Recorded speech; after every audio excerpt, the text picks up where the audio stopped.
Kami percaya pagi hari ini Engkau menuntun kami ke tempat ini karena ada sebuah tujuan yang jelas. Amin. Memang tidak menutup mata bahwa kami datang ini ada unsur keputusan kami. Tetapi jika seandainya kami bisa datang ke tempat ini juga termasuk dalam rencana Tuhan. Amin. Untuk menyempurnakan setiap dari kami dengan kedatangan kami. Ya, Yesus. Karena itu kami berdoa, tuntaskan maksud dan tujuanmu membawa kami datang ke tempat ini Tuhan. Amin. Berikan kepada kami tanda hati yang subur. Kami percaya bahwa bagi banyak orang kedatangan kami setiap minggu ini adalah rutinitas. Tapi buat kami, kedatangan kami setiap minggu ini adalah bentuk ketekunan kami untuk mengejar kekuatan Tuhan. Amin. Dan kami percaya segala sesuatu yang kami kerjakan dengan tekun pasti akan membuahkan hasil yang maksimal. Yes, Tuhan. Amin. Oleh karena itu pagi hari ini berikan perintahmu, tambahkan kuasamu, Yes. manifestasikan pribadimu di tengah-tengah kami. Sehingga waktu kami mendengarkan firman ini mungkin tidak lama. Tapi biarlah Engkau memberikan dampak jangka panjang dalam setiap kehidupan kami. Terima kasih. Kami siap mendengarkan firman-Mu. Sekali lagi tambahkan kuasa-Mu. Sehingga kami bukan menjadi orang-orang yang ahli dalam hal mendengarkan firman-Mu. Tapi kami juga menjadi orang-orang yang terlatih. Selalu bisa melakukan kebenaran firman-Mu. Sehingga janji Tuhan itu bukan sesuatu hal yang kami dengar. Tapi janji Tuhan itu menjadi sesuatu hal yang kami alami dalam setiap kehidupan kami. Kami mengucap syukur. Kami membuka hati kami. Kami konsentrasikan sungguh-sungguh pikiran kami. Hanya di dalam nama Tuhan Yesus Kristus. Dan kita sama-sama berkata, amin, amin, amin. Selamat pagi, shalom, silakan duduk semua Bapak Ibu.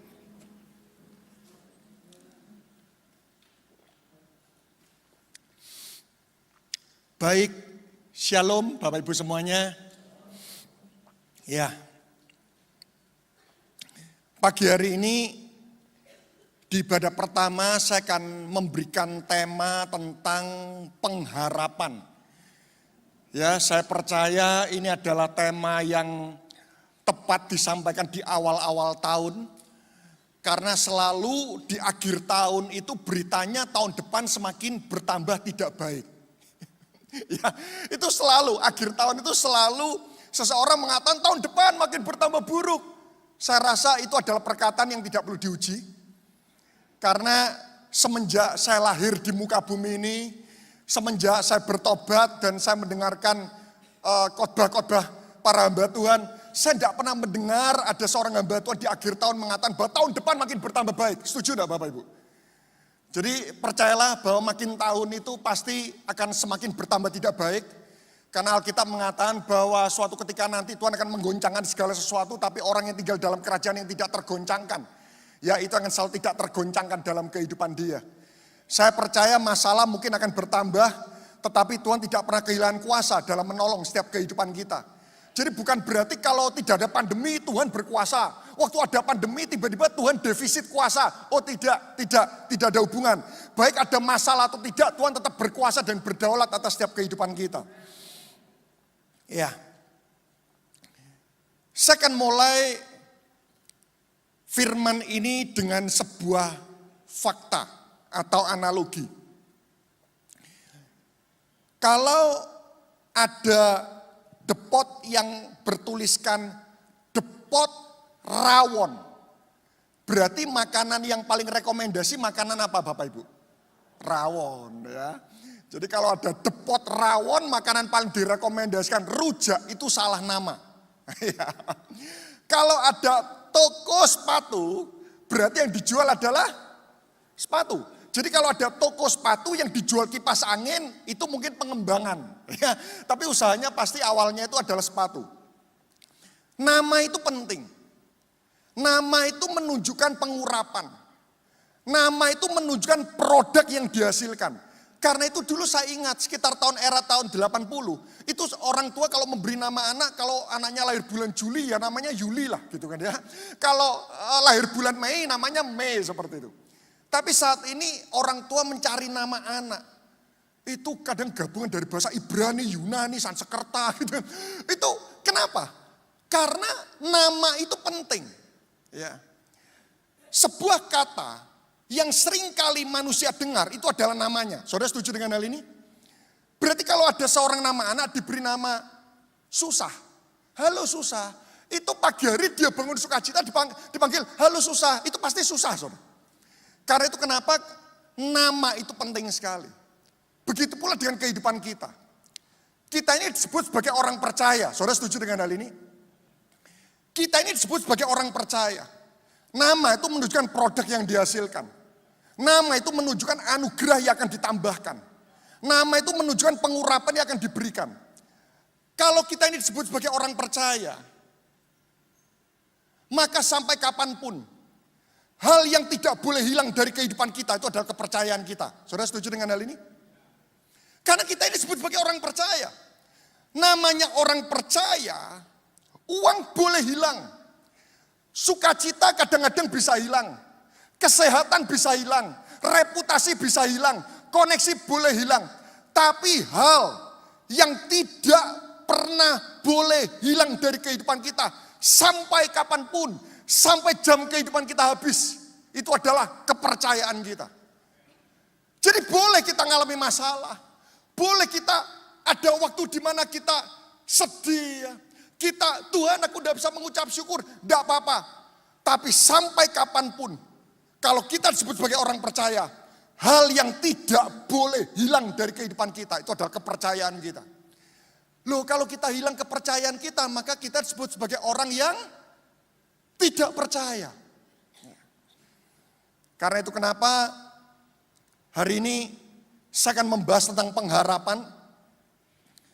Karena bukti kalau kita ini adalah orang percaya, pengharapan kita ini pasti akan tebal. Saya sakit. Saya berharap untuk sembuh. Dan setelah saya sembuh, kira-kira saya masih butuh pengharapan atau tidak Bapak Ibu? Sudah sembuh, tidak butuh. Kita punya iman, toko kita diberkati.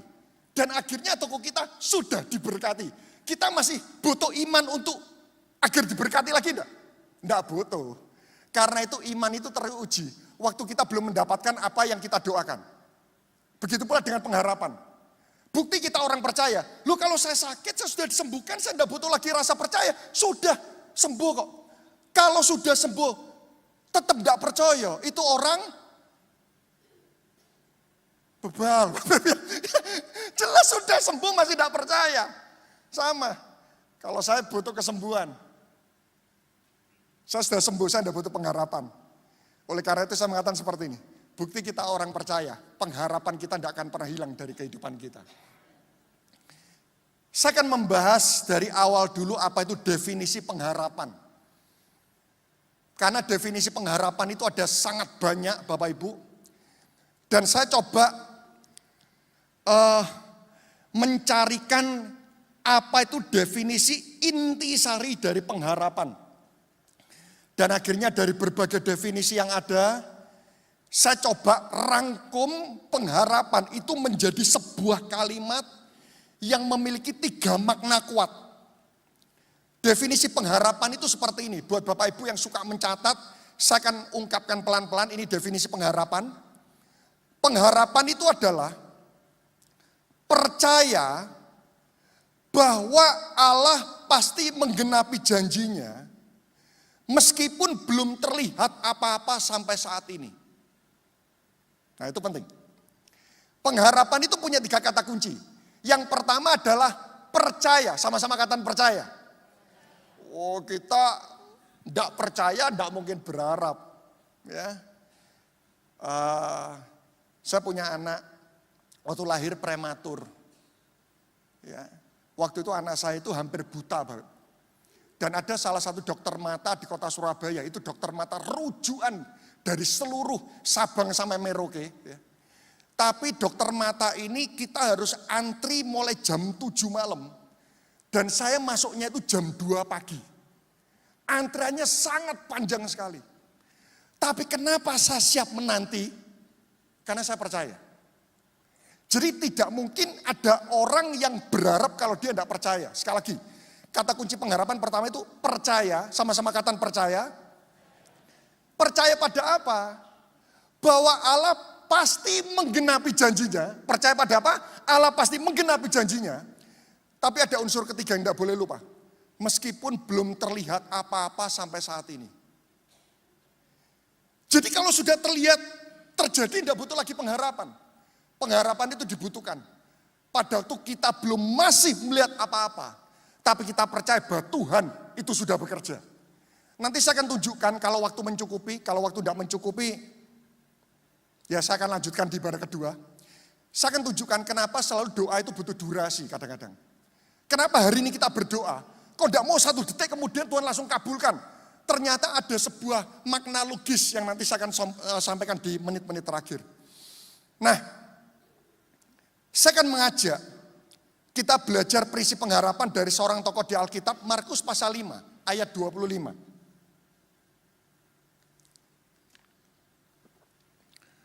Markus pasal 5, ayat 25.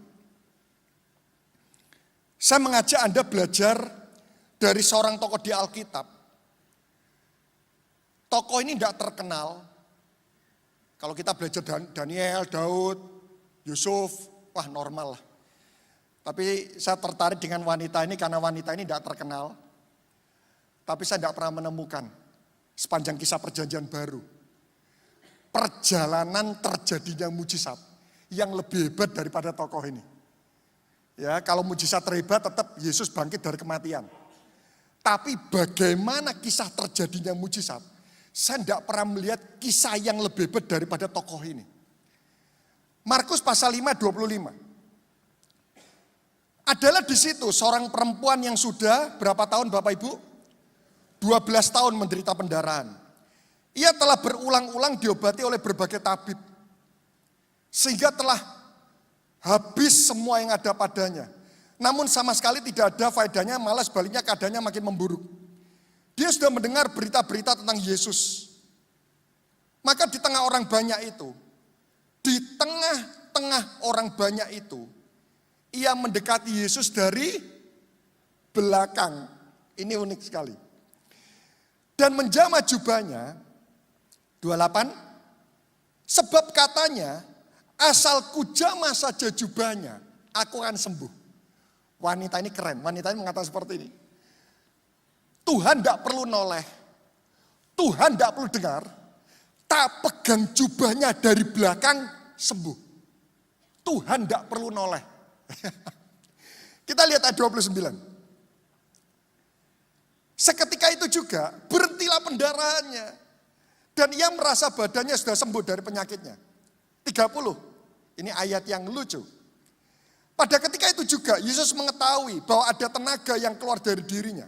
Lalu ia berpaling di tengah orang banyak dan bertanya, siapa yang menjamah jubahku? Yesus tidak tahu ada seorang wanita yang sudah disembuhkan. Yesus tidak tahu tapi wanita ini sudah sembuh. Lalu Yesus tanya, siapa yang jamah jubahku? Kalau saudara membaca di ayat berikutnya, murid-murid mengatakan seperti ini, Yombo. Saudara bisa bayangkan? Wanita ini mengatakan, Tuhan, tak pegang jubahnya saja aku akan sembuh. Tuhan tidak perlu noleh, Tuhan tidak perlu dengar. Loh, bukankah banyak orang Kristen kadang waktu berdoa, Tuhan, kok kelihatannya tidak dengar ya? Kelihatannya kau sibuk dengan urusan lain ya? Buktinya apa? Doaku belum dijawab. Wanita ini, Tuhan tidak perlu noleh, Tuhan tidak perlu dengar. Tak pegang jubahnya aku sembuh. Wanita ini pegang jubahnya. Yesus tiba-tiba karena banyak berkerumun, tiba-tiba dia ada merasa kuasa yang keluar. Loh, kok ada yang kuasa keluar? Lalu Yesus toleh kanan kiri. Siapa yang megang jubahnya? Siapa yang megang jubahku? Lalu murid-murid mengatakan, tidak tahu Tuhan. Ini adalah iman di mana Yesus tidak sadar menolong, tapi wanita ini sudah mendapatkan jawaban. Bapak Ibu, saya pernah membaca perikop di Alkitab. Itu iman yang luar biasa yang dipuji Tuhan, itu adalah perwira Kapernaum. Di mana perwira ini waktu Yesus mau datang ke rumahnya, hambanya perwira Kapernaum ini sakit. Lalu Yesus mengatakan, aku mau datang ke rumahmu. Perwira Kapernaum mengatakan, Tuhan engkau tidak perlu datang. Satu kata, hambaku sembuh. Ini jemaat yang gak suka ngerepoti pendeta nih. Maksudnya seperti ini. Kan ada banyak orang, Pak, anakku sakit. Pegang dahinya, bawa minyak, pendoa, praise and worship. Tumpang tangan, sembuh. Oke lah. Tapi perwira Kapernaum ini, Tuhan mau datang. Tuhan, kau tidak perlu datang. Katakan satu kata, hambaku sembuh. Saya sudah khotbah berapa kata? Saya gak percaya. Ini kalau jemaat PCC punya iman seperti ini, khotbah efektif. Saya baru bilang, Shalom. Pak, terima kasih kami sudah dikuatkan. Loh, kelihatannya gurau, loh tapi ada di Alkitab loh. Nah, itu ada penjelasan teologisnya. Ya. Sehingga Tuhan mengatakan, aku tidak pernah menemukan iman sebesar ini. Saya berdoa, jemaat PCC, ini jemaat yang imannya dipuji oleh Tuhan. Loh yang amin 7. Sudah, mulai sekarang kadang-kadang gini kan. Ya, altar call. Yang ingin baptis Roh Kudus, saya butuh ditumpang tangan pendetanya. Terima kasih buat bantuan yang dipakai. Tapi perwira Kapernaum ini gini. Tuhan, kau gak perlu datang.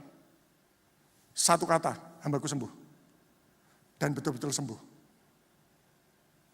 Tapi perwira Kapernaum itu masih perlu tatap-tatapan. Wanita ini ngeri. Tuhan gak perlu noleh. Tuhan gak perlu dengar. Tak pegang jubahnya. Sembuh. Itu sama seperti ini. Misal saya, Pak Daniel.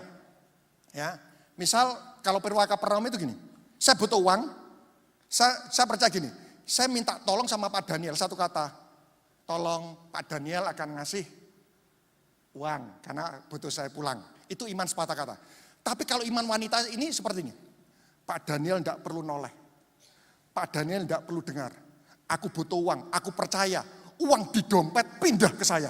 Pindah. Loh itu iman wanita ini. Saudara bisa menangkap contoh ini? Nah, karena itu hari ini kita belajar. Saya tidak pernah menemukan loh, iman sehebat wanita ini.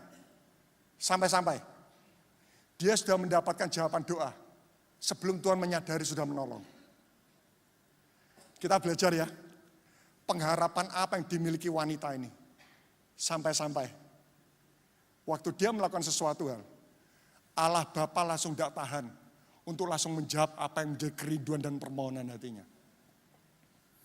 Prinsip pertama tentang pengharapan. Ini sebenarnya ada banyak prinsip pengharapan, tapi saya mau gebuk prinsip-prinsip yang seringkali banyak orang-orang percaya itu salah tentang pengharapan. Pertama, prinsip tentang pengharapan, saudara bisa catat, saudara bisa ingat. Pengharapan itu bukan hanya duduk, diam, dan bermimpi. Ya, saya ulang lagi. Pengharapan itu bukan cuma sekedar duduk, diam, bermimpi, merenung, dan berangan-angan di siang bolong. Ada banyak orang yang dia berharap, Tuhan aku kepengen pinter, tapi cuma doa tok, gak belajar. Tuhan aku kepengen hidupku terpelihara, tapi doa tok. Ya enggak bisa saudara. Ya, saya ingat berdoa, tidak bekerja, mustahil diberkati. Saudara setuju? Ya saya percaya sih kita berdoa beras bisa turun dari langit, saya percayakan hal itu. Buktinya bangsa Israel mengalami, tapi tidak mungkin terus seperti itu. Berdoa tanpa bekerja mustahil diberkati. Bekerja tanpa berdoa frustasi. Tidak berdoa, tidak bekerja, cepat mati. Berdoa dan bekerja itu pasti diberkati. Ya. Jadi berharap itu bukan cuma duduk diam dan bermimpi. Lu ada banyak orang Kristen, aku pengen hidupku terpelihara. Tapi malas-malasan, ya enggak bisa. Kita lihat wanita ini. Wanita ini sakitnya berapa tahun Bapak Ibu? 12 tahun. Dan diobati oleh berbagai tabib, itu enggak sembuh-sembuh. Berarti penyakit serius atau tidak? Dan fakta membuktikan, wanita ini hartanya sampai habis. Saya berikan analogi. Kalau Anda punya uang 10 M, tidak ada amin, ya sudah. Kalau Anda punya uang 10 M, terlambat. Kalau Anda punya uang 10 M, sudah ya. Anda punya uang 10 M, lalu Anda sakit, tapi rasa sakit, penyakit itu tidak memberikan rasa sakit. Uang Anda sudah habis 5 M, kira-kira pengobatan masih diteruskan enggak? Penyakit itu tidak memberikan rasa sakit. Biasa cenderung akan berhenti. Saya punya teman, dia kena kanker stadium 4. Sulit disembuhkan. Dia sudah berobat, hartanya sudah setengah, dari banyak sampai setengah. Terus akhirnya dia tidak meneruskan pengobatan, karena penyakit tidak memberikan rasa sakit, dan uangnya lebih baik akan diwariskan kepada anaknya. Saya punya papa. Papa saya, keuangan kami dari banyak itu sampai habis. Papa saya sakit, itu pendarahan di kaki itu 25 tahun. Jadi keluar darah terus seperti itu Bapak. Jadi keluar darah itu sampai meledak, itu sampai kelihatan tulang kadang-kadang. Jadi tiba-tiba diam, tiba-tiba nanti keluar bercak hitam, membesar, meledak. Terus meledak. Sampai akhirnya kaki papa saya itu dipotong, diamputasi. 25 tahun. Sampai keuangan kami habis. Kenapa uang sampai habis? Karena papa saya kesakitan. Berarti saya menduga, kalau wanita ini, dari kaya sampai habis. Sudah disembuhkan tapi tidak sembuh-sembuh, tapi kayanya sampai habis. Dugaan saya, wanita ini bukan cuma sekedar mengalami penyakit, tapi dia juga kesakitan. Make sense? Saudara setuju enggak? Ada 2 problema di muka bumi ini yang tidak boleh gabung. Miskin dan sakit. Orang sakit tidak boleh miskin, orang miskin tidak boleh sakit. Setuju? Loh, betul enggak Bapak? Miskin, sehat, haleluya. Tidak punya apa, tapi sehat. Haleluya. Sakit, tapi asuransinya tebal. Lu itu masih haleluya. Kalau sudah sakit, miskin, itu berat.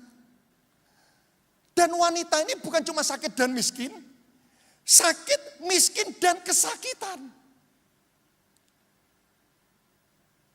Saya bertanya, siapa yang di sini yang punya masalah lebih berat daripada wanita ini?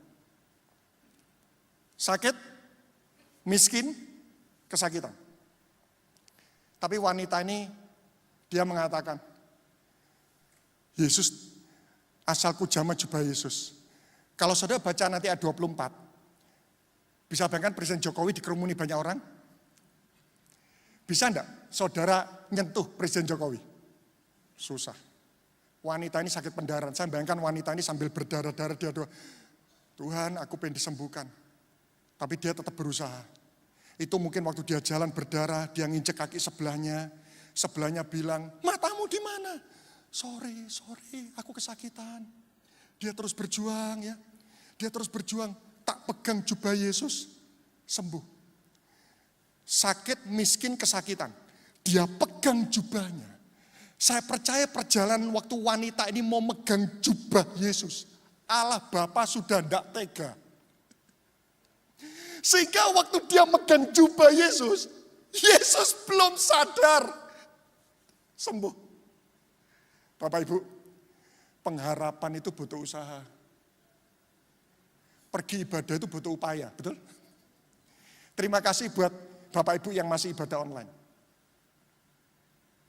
Tapi kalau masih sehat, ibadah onsite dong.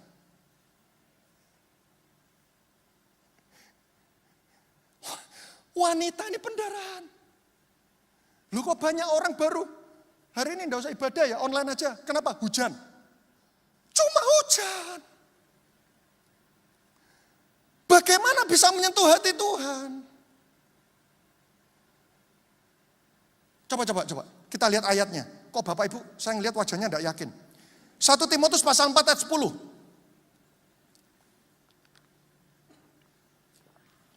1 Timotius pasal 4 ayat 10. Kita lihat. Apa bukti kita berharap kepada Tuhan?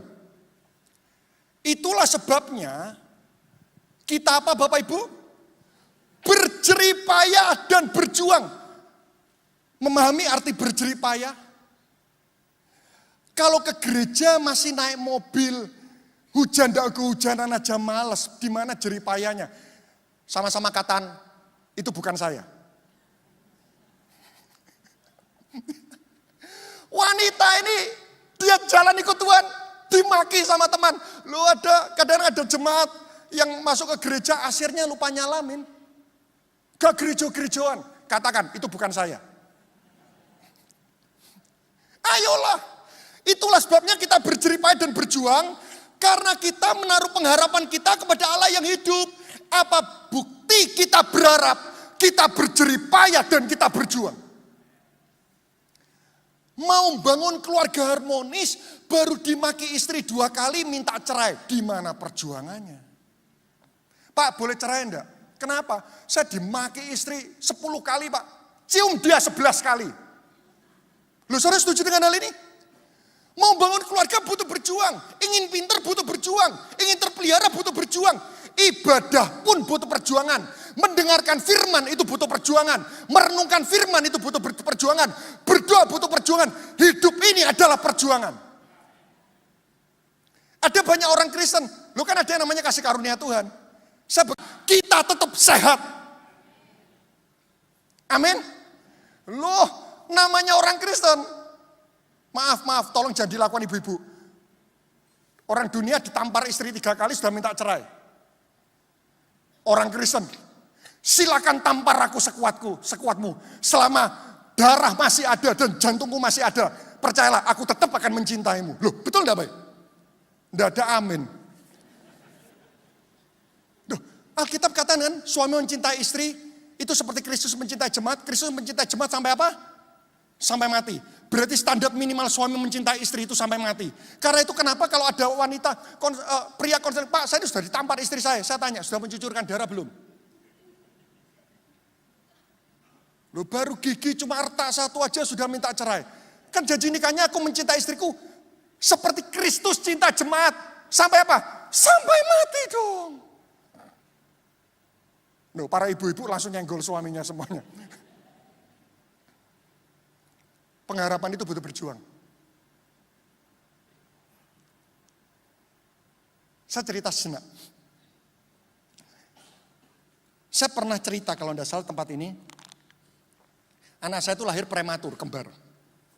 Beratnya 1 kilo. Bisa bayangkan gula 1 kilo berbentuk manusia. Waktu lahir, anak yang pertama ini jantungnya bocor. Anak yang kedua ini matanya hampir buta. Dan ususnya hernia.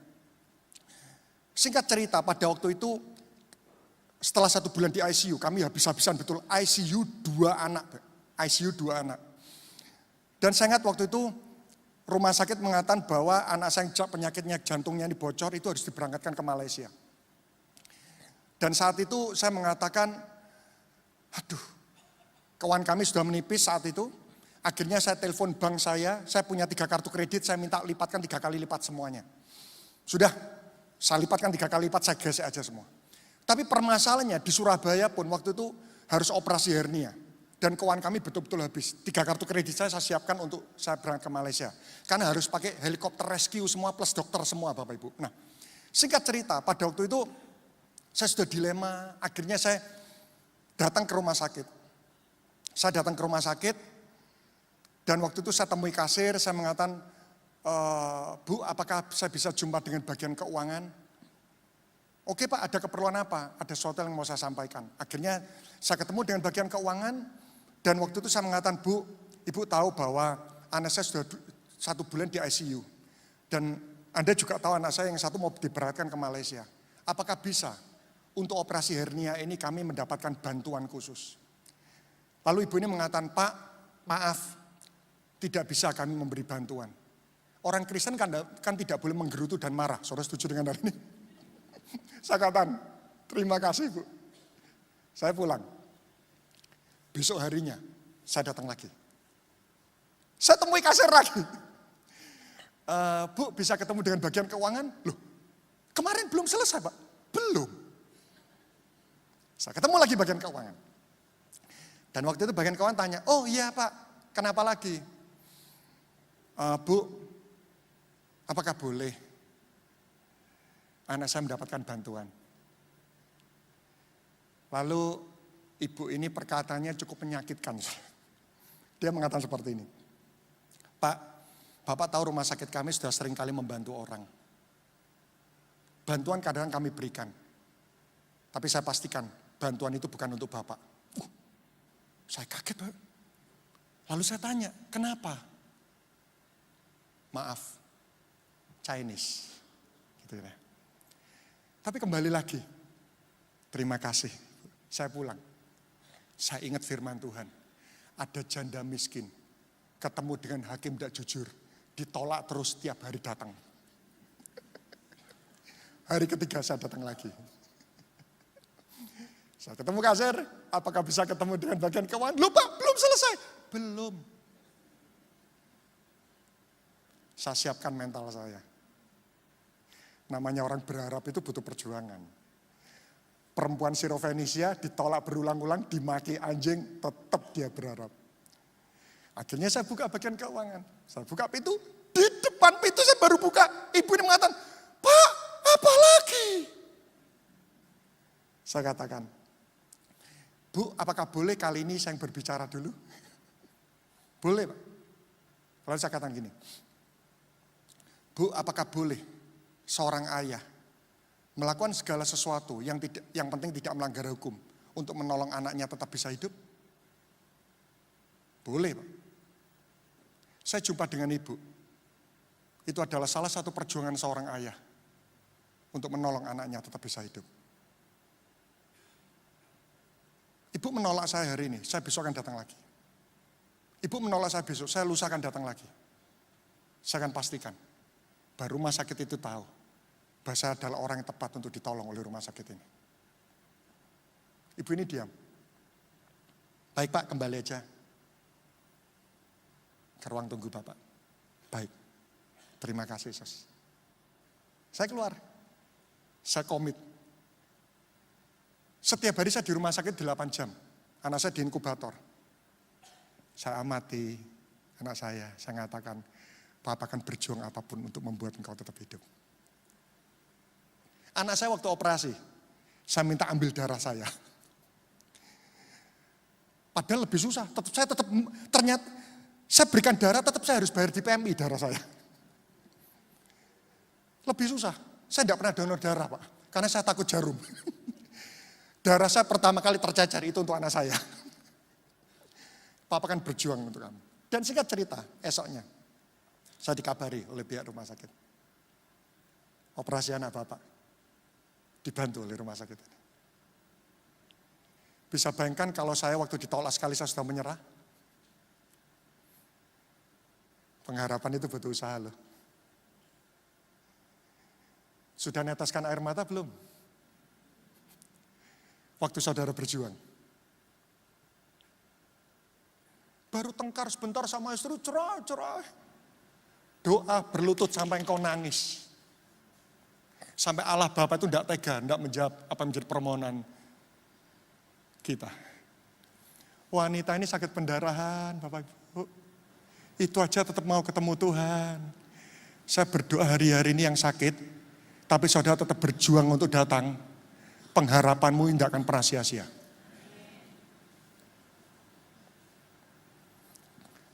Apakah boleh Pak? Waktu kami berharap kami tidak berusaha. Boleh. Kalau saudara sudah tidak bisa lagi apa-apa.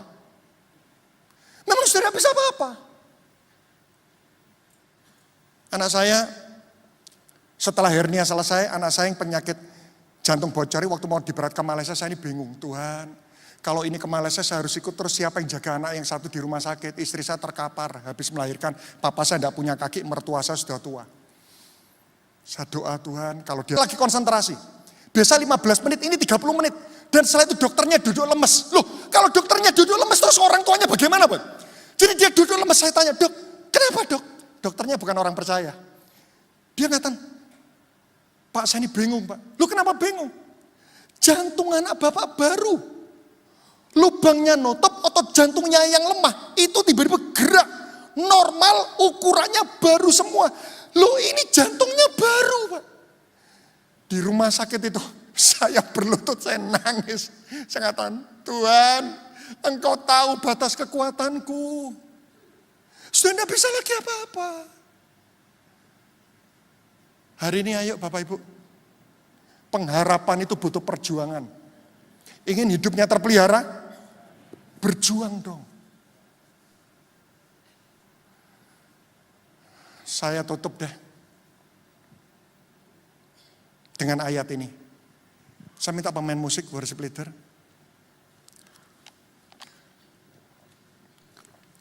Nanti pujikan lagu Aku Punya Tuhan Yang Besar ya. Ku hidup karena percaya. Saya tutup dengan ayat terakhir.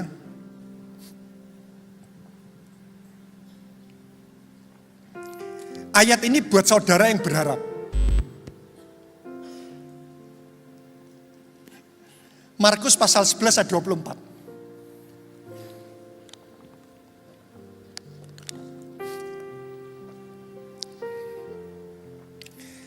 Ayat ini buat saudara yang hari-hari sedang berdoa dan berharap kepada Tuhan. Ayat ini susah dipahami. Tapi saya akan jelaskan secara logis, bukan cuma teologis. Karena itu aku berkata kepadamu, apa saja yang kamu minta dan doakan, berikutnya apa Bapak Ibu? Percayalah bahwa kamu telah, maka hal itu akan, susah enggak ayat ini? Saudara sakit, saudara doa Tuhan sembuhkan aku, belum sembuh, tapi firman Tuhan katakan bahwa yakinlah bahwa engkau sudah, itu mudah atau susah? Lu ini membohongi diri sendiri atau iman? Saya renungkan ayat ini lama betul. Tuhan maksudmu apa? Lu kalau anakku ini sakit belum sembuh, aku berdoa terus aku harus meyakini anakku ini sembuh. Lu terus bagaimana? Bukankah itu membohongi diri sendiri? Lalu akhirnya Tuhan jelaskan. Saudara ingat, waktu Anda berdoa dan belum terjadi apa-apa, bukan berarti Tuhan itu tidak bekerja. Tuhan itu kalau bekerja itu selalu mulai dari dasar. Karena itu kenapa seringkali jawaban doa itu butuh durasi. Saya beri contoh analogi agar kita mudah membayangkan. Kalau saya punya anak saya itu suka berkata kotor. Lalu saya berdoa, Tuhan tolong agar anak saya tidak berkata kotor. Apakah besok tiba-tiba anak saya dibuat lupa ingatan kosakata kata-kata kotor? Loh, Pak, aku bingung bagaimana cara memaki. Apakah seperti itu? Enggak. Kalau saya berdoa, Tuhan tolong agar anak saya tidak berkata kotor. Maka Tuhan bekerja itu mulai dari dasar. Tuhan pulihkan hatinya dulu. Ada kebencian enggak? Ada kejengkelan enggak? Karena dari mata air bersih akan keluar kata-kata yang bersih. Kalau kata-kata keluar kotor berarti mata airnya kotor. Tuhan bereskan itu mulai dari hatinya. Setelah hatinya bersih, kejengkelan misal sama orang tua itu bersih, kejengkelan sama teman itu bersih, dia bisa menerima tentang apa yang dialami dalam hidupnya. Waktu hatinya bersih, kata-katanya bersih enggak? Berarti butuh durasi atau tidak? Butuh. Karena itu waktu kita berdoa, belum terjadi apa-apa. Tuhan sudah bekerja, tapi mulai dari dasar. Contoh lagi, suami istri. Suami istri tengkar. Berdoa. Tuhan tolong buat keluarga kami harmonis. Apakah besok tiba-tiba Anda bangun pagi terus puluh-puluhan cium-ciuman seperti itu? Itu hanyalah drama Korea. Faktanya enggak. Waktu kita berdoa Tuhan buat keluarga kami harmonis. Hati suami yang pahit terhadap istri dibersihkan, dipulihkan. Hati istri itu dipulihkan. Kalau dua-duanya pulih, akhirnya mereka bisa saling mencintai. Butuh durasi? Karena itu percayalah Bapak Ibu. Saya tutup dengan prinsip ini. Waktu Anda berdoa dan Anda berkata amin, percayalah Tuhan langsung sibuk mengerjakan jawaban doa buat kita. Jadi waktu Anda berdoa, Tuhan buat keluargaku harmonis, amin. Tuhan langsung sibuk mengerjakan jawaban doa buat kita. Karena itu Tuhan mengatakan percayalah bahwa kamu telah menerima. Kenapa? Karena Tuhan kalau bekerja itu mulai dari dasar. Dia pulihkan bukan cuma pangkas kulit, tapi bekerja itu pulihkan sampai dasar. Kalau dasarnya pulih, maka kehidupan kita juga pulih secara total. Saya berdoa hari ini, kalau Anda berharap, mari kita berjuang. Berdoa butuh berjuang, merenungkan firman butuh berjuang, nyembah butuh berjuang, datang ibadah tepat waktu butuh perjuangan enggak? Butuh perjuangan. Bukti saya menghormati present worship. Sebelum Anda nyanyi, saya harus sudah duduk di sini. Saya percaya pujian penyembahan itu bukan acara pengantar sebelum khotbah. Saudara setuju? Yuk mulai hari ini, kalau nyembah serius, merenungkan firman serius, konsentrasi total, bekerja sungguh-sungguh, percayalah, kita berdoa, amin. Tuhan sibuk mengerjakan jawaban doa buat kita. Ku hidup karena percaya.